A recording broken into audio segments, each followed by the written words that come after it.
We're going to cover what's the most important muscle for max speed, and we're going to start right now. I'm Olympic strength coach Dane Miller. I recently just returned from my second straight Olympics. I've coached at over a dozen world championships, and some of the big factors around coaching at an elite level come back to, okay, what muscles can we train in very dynamic scenarios to elicit a big response in the adaptation phases so that we can have better athletes. And if we're looking at a movement like max velocity, max speed, one of the biggest aspects that we have to think through is what muscles can we really be targeting in our supplementary training. Oftentimes, if we can think of a sport being, a specific sport is here, we're going to have to do some technical work for that sport. We're going to have to do some type of muscle building per se, or neural building per se, to then lead to greater performance in this main sport. When we're looking at something like sprinting, running at very high speeds,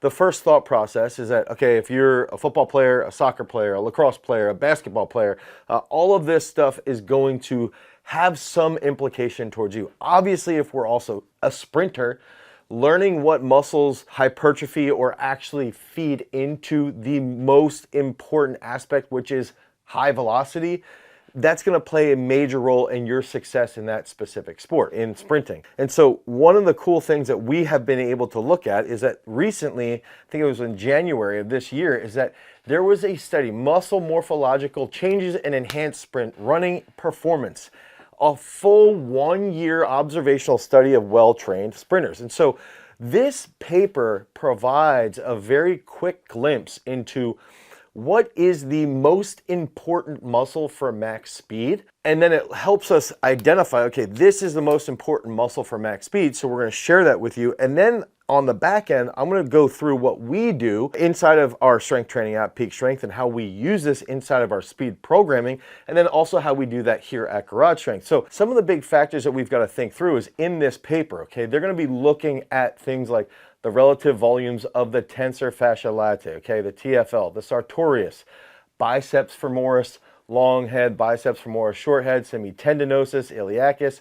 All of these things play a major role in sprints. We know that those were some of the 14 different muscles that they were looking at. Now, the interesting part here is that when we think about max speed, I want to bring up some of the information, some of the research from Ken Clark that he's put out, where he's even shown that max speed training can actually lead to greater rates of acceleration. So even if we're in a sport like badminton, if we can do some max speed work, there can be a carryover to improvement of that 0 to 10 or 0 to 20. So now I want to go into how they actually broke down this paper, because it's pretty freaking cool. They ended up laying out, let's get a whole bunch of decent sprinters in here. Let's try and get 23 collegiate sprinters. Now they had a PR of 11.3 plus or minus 0.44. So some of these athletes ended up running sub 11, which is pretty good, maybe a little bit slower than that. I would argue if you're a sub 11 sprinter, you're pretty solid. Okay, you're a decent, in the US, you're a decent high school sprinter if you're running in the 10s. Okay, so this is going to provide us with like a decent baseline of a population that's pretty applicable to a pretty broad audience. Okay, I would venture to argue that most even high school, like let's say running backs, should be able to run close to an 11-second flat. Okay, so let's go through this now. So it's cool because even in here, they're like, okay, the muscle power is primarily determined by muscle size, particularly muscle volume. They provide this paper here. And then they start to get into some of the different aspects of the individual trunk and thigh muscles that they're looking at. Hawking in here, the GOAT, looking at some of the papers that he's put out in the past. And then they start to look through and say, okay, the present study aimed to investigate whether the morphological changes of the 14 individual trunk and thigh muscles induced by 1 year of daily training are associated with an improvement in sprint performance within well-trained sprinters. Okay, so they're taking, they started with 29 well-trained collegiate sprinters here, and then they ended up looking through them and they were like, all right, we're not going to interrupt your training. You've got to be able to train 5 days a week, I believe it was, and if you get injured or you get COVID-19, which is actually here, you have to basically withdraw from the actual study. So during the 1-year experimental period, 6 athletes dropped out. So that leaves a total of 23 athletes that completed the experiment. So pretty good there. The following criteria that they had to follow through with: performing high velocity, short distance sprint running as part of their daily routine, having more or equal to 3 years of experience in training for improving sprint performance, and having no history of musculoskeletal injuries or neurological disorders of the right trunk and thigh within the past 6 months. Dude, pretty freaking cool. Like a pretty easy, decent paper that we can look at and be like, all right, what does this mean? So the way the design was laid out. So this is the actual methods that they then went forward on was, okay, they never failed to participate in daily training for 5 consecutive days. That's pretty tough. 5 consecutive days.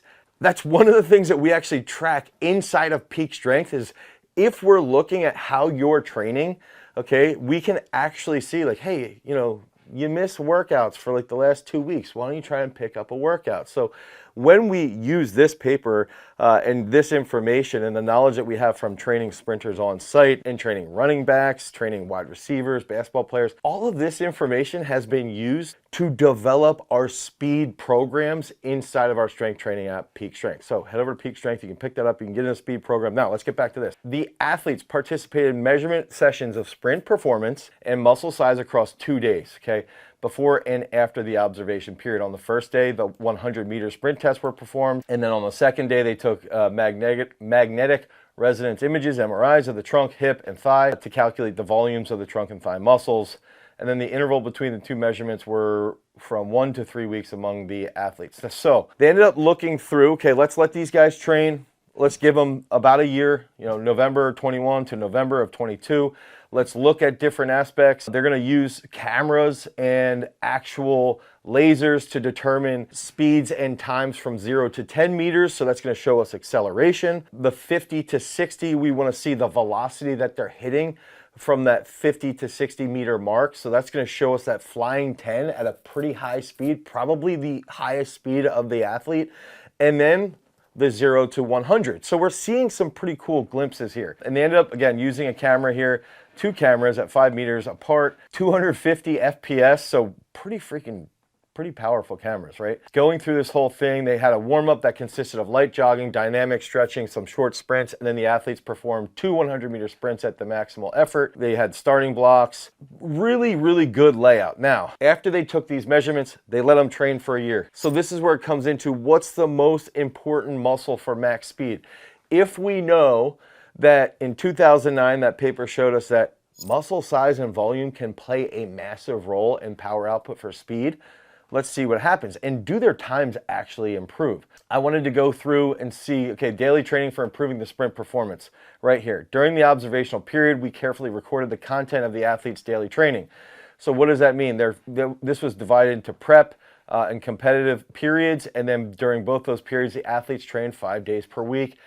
Each training day, they performed light jogging and dynamic stretching. And then the weekly training consisted of 3 sessions of flat terrain sprinting, 1 session of uphill sprint training, 5 sessions of sprint technique drills.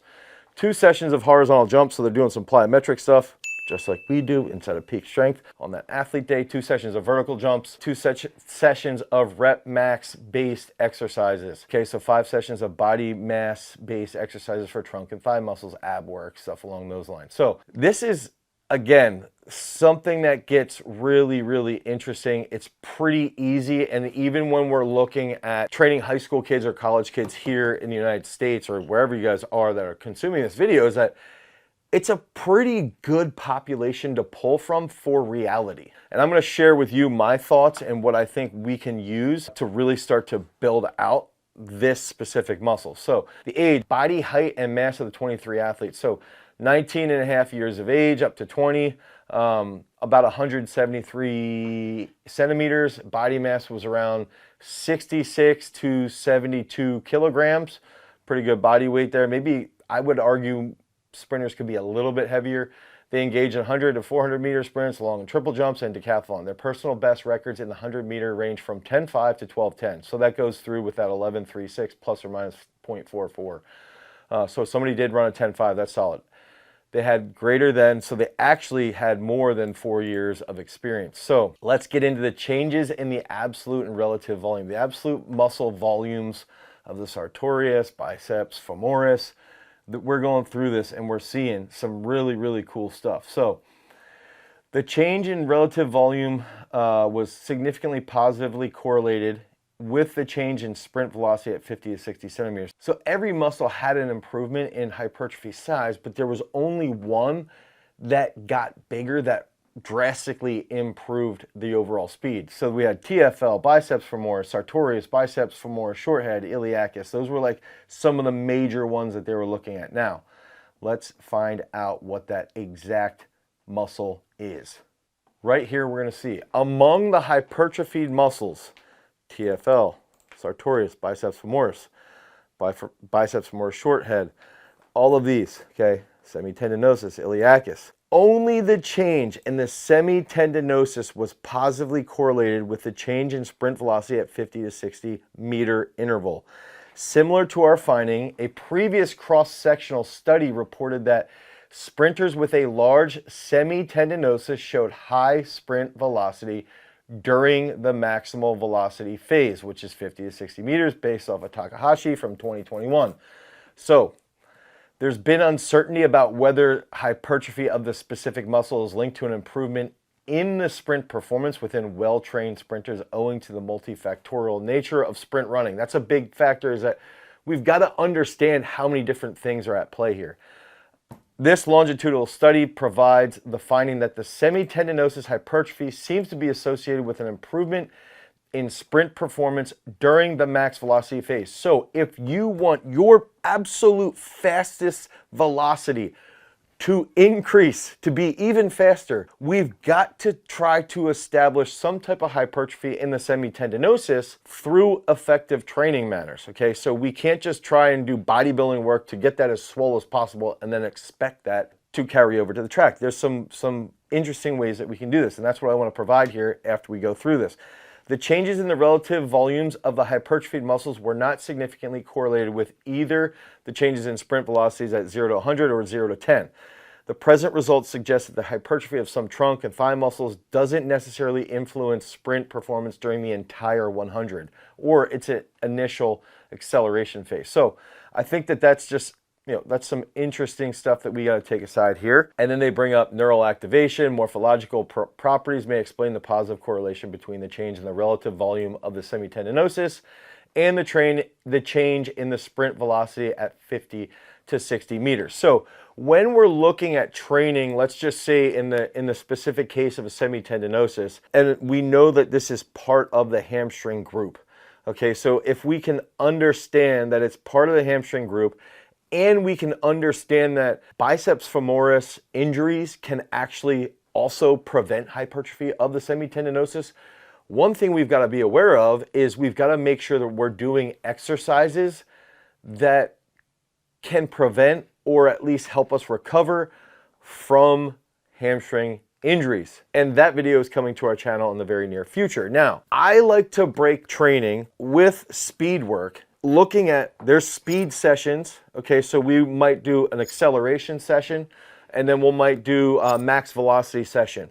Okay, so for a specific week, we need to lay out those types of sessions. Then on top of that, we need to look at, does this athlete need more athlete day work or more impulse work? Okay, so that's like the next discussion. Then we need to make sure that if we're doing a lot of high speed work, that we can protect the body so it stays healthy, so we can continuously make gains. And I think that's the big factor here, is that I like to look at slower speed movements, sort of moderate movements, and then very high speed movements. So the first thing that I think through is, how can we target the biceps femoris, the semitendinosus, and make sure that at least targeting the hamstring specifically with slower speed work, if we can do that in the preparation period, which is what they had talked about, right? Inside of this paper, there was a preparation period to really develop the actual structure. So we are going to do something like Nordic hamstrings.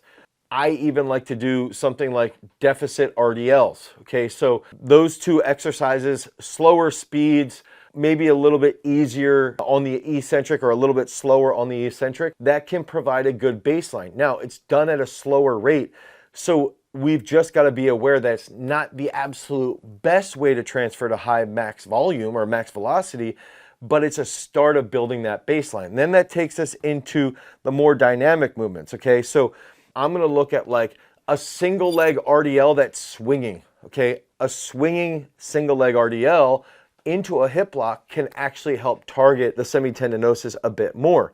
Then we're looking at, let's say, a banded single leg good morning, or even a bilateral good morning that's banded with some rhythmic actions there.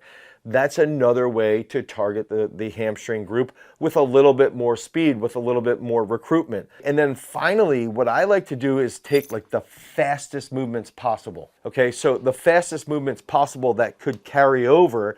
And this is where, if we can think about building the structure, building the athlete, and working through phases where we target like general strength work, and then we get into more dynamic work and we start to introduce really, really high speed movements.